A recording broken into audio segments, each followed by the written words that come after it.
Many children already know that there are some problems in the courses that they are being taught. They also know which teacher is good and which teacher is bad in terms of teaching. Some of them don't make a fuss about it, and others make an issue out of it. Some of them protest by making noise in the class, and others by complaining about the teacher. But there are very few among those who have found flaws in the syllabus and teachers who end up discovering new approaches to learning. Among those innovators, there are still fewer who are able to institutionalize their findings. So here I am. I am the very few who spotted errors in the education system, did something about it, came up with new frameworks.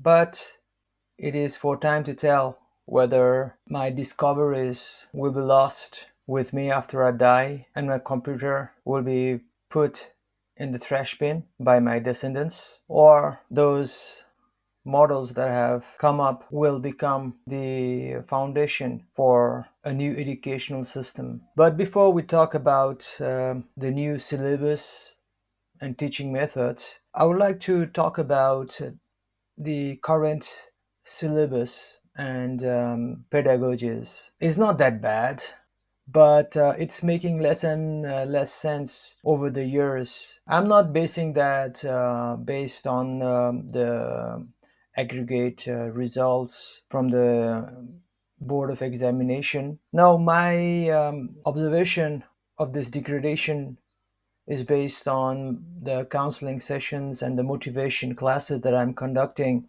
since the last 25 years. Every year, I see decrease in the cognitive capacities of the students. It's getting worse every year. Something is not right. Shouldn't people become smarter over the years? Instead, they're becoming dumber. And the sad part is they're becoming better at hiding their dumbness using technological advances. But in the end, they are caught, and that badly. So, whatever we know about education now must have come from somewhere, isn't it? In this very short chapter, I will first talk about the history of how we got here. What do I mean by here? I mean an education system that is based on exams and a syllabus that is becoming harder and harder for students to catch up with and make sense of.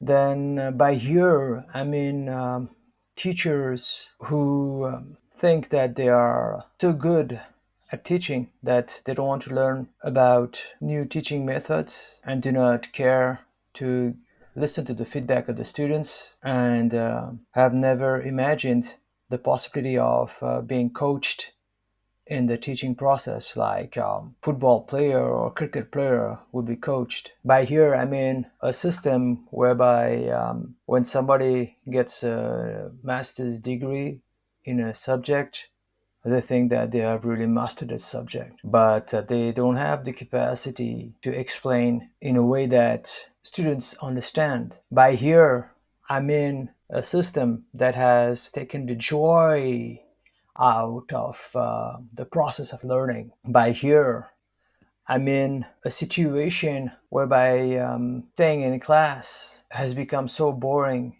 and equivalent to being jailed in solitary. By here, I mean education institutions experimenting with all kinds of pedagogies that seem to be innovative on the surface, but in the core is empty, thus leaving the students dumber instead of smarter. It seems that there is no respite.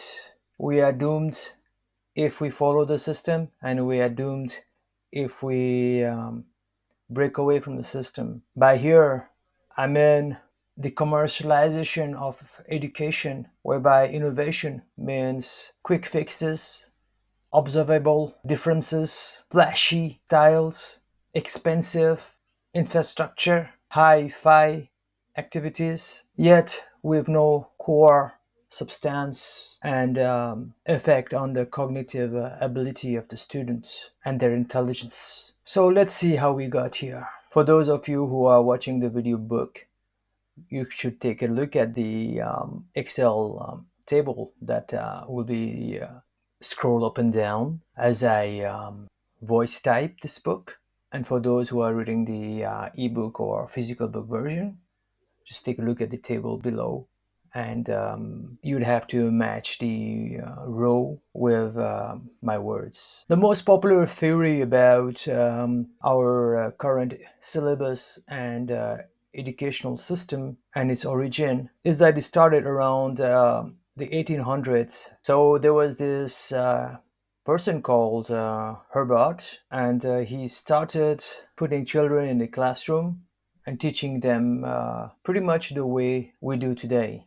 Before him, there was no schools. So, in his part of the world, that is the Northern Europe, elementary school began following the era of Reformation. It was designed to produce clerical type of people, that is, those who would follow orders. So schooling was a kind of indoctrination into abiding to a bigger system. Eventually, mass compulsory schooling started in Prussia, produce more soldiers and more obedient citizens. They must have been taught the skills required to keep governmental records, follow the procedures to run an efficient government, and to follow the rules put on them by their authorities. However, there could be many more influences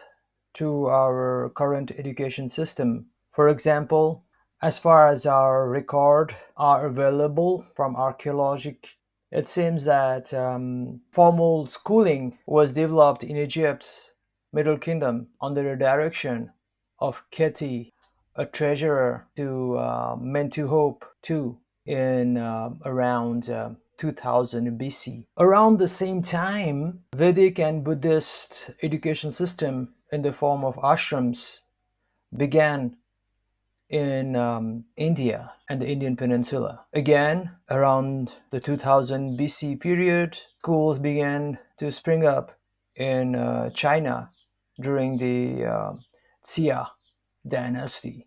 So, from this, we can deduce that whenever society becomes big enough and complex enough, people in power find the need to gather students together so that they can indoctrinate him instead of having them as loose cannons and grow out of control. Then they would be taught skills that is required to run that new civilized and flourishing society. It is highly plausible that even our current education system is a continuation of this natural tendency of gathering young people in a enclosed space and requiring them to learn forcefully so as to get uniformity in the population. In the European area, education was private in ancient Greece, and that's where we hear about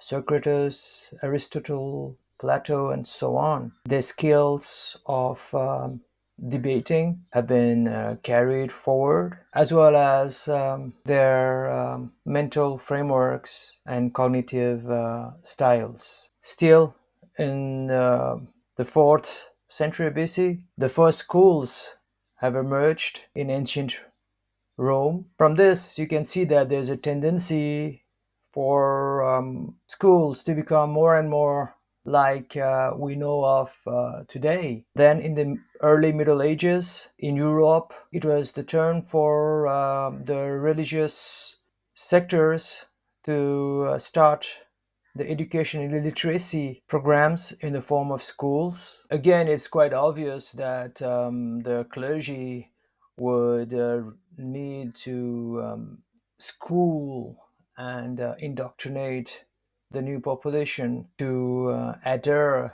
to their philosophies. They don't want to have people running around with new ideologies that could disrupt their authority. Also, to spread their doctrines, they would need people to write and others to read.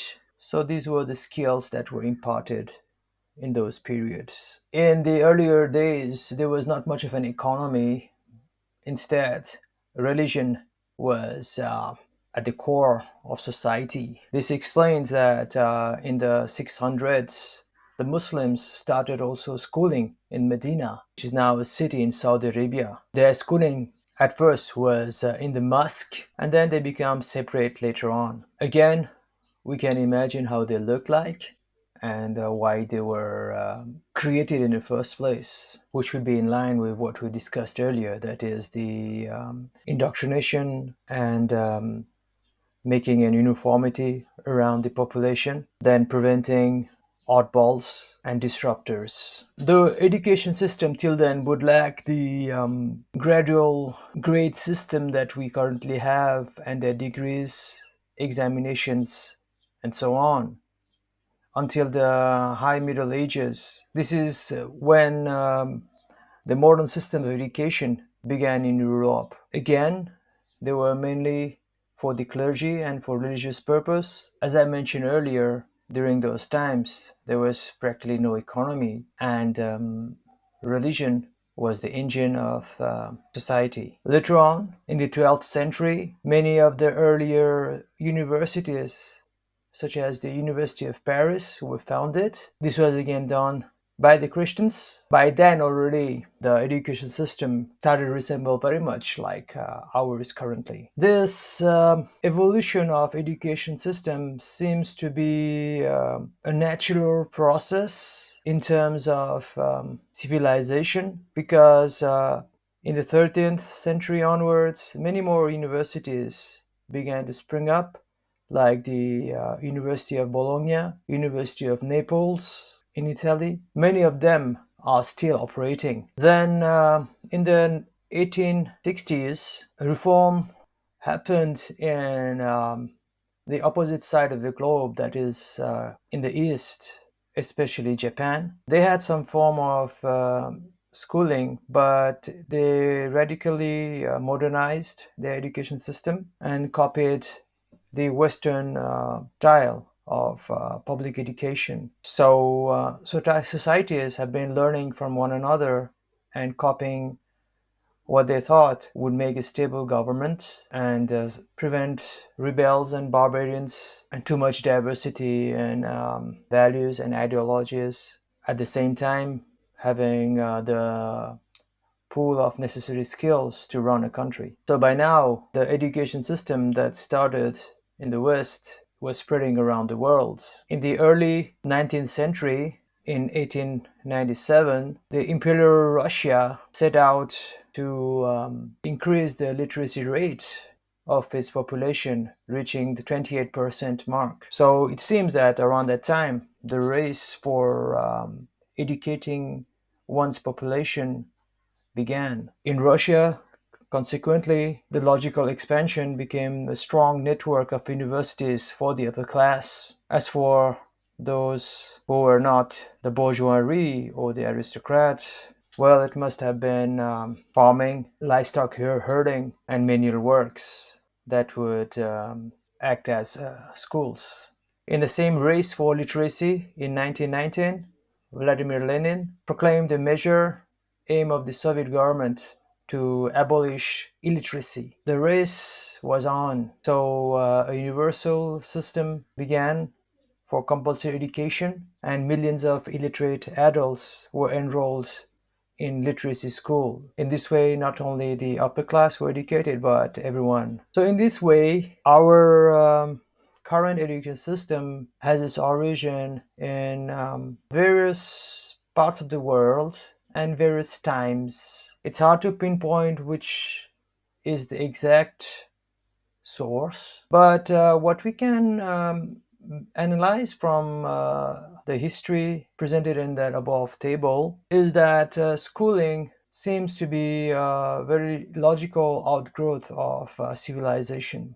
I took my data from the link provided, and you can explore more on it by yourself. I am aware that my exposition of the history is not perfect, let alone accurate. Yet, my objective was just to explain to the reader of this book that whatever merits and demerits of this current education system we are experiencing is the result of historical events. So there's nothing final and unchangeable. Like the history of everything, there can be moments and events that will change the future. There are problems in the current syllabus.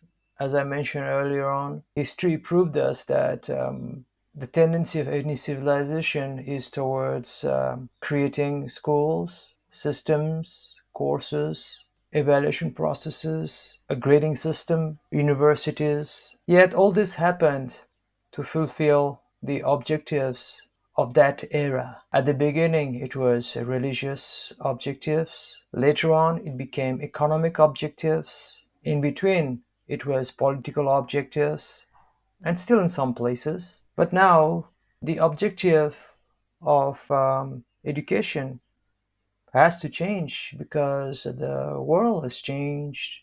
We'll talk more about that in the next chapter. For now, let's stick with the old syllabus. We have learned from where we come from. Now, let's explore some of the good sides and the bad sides of this syllabus.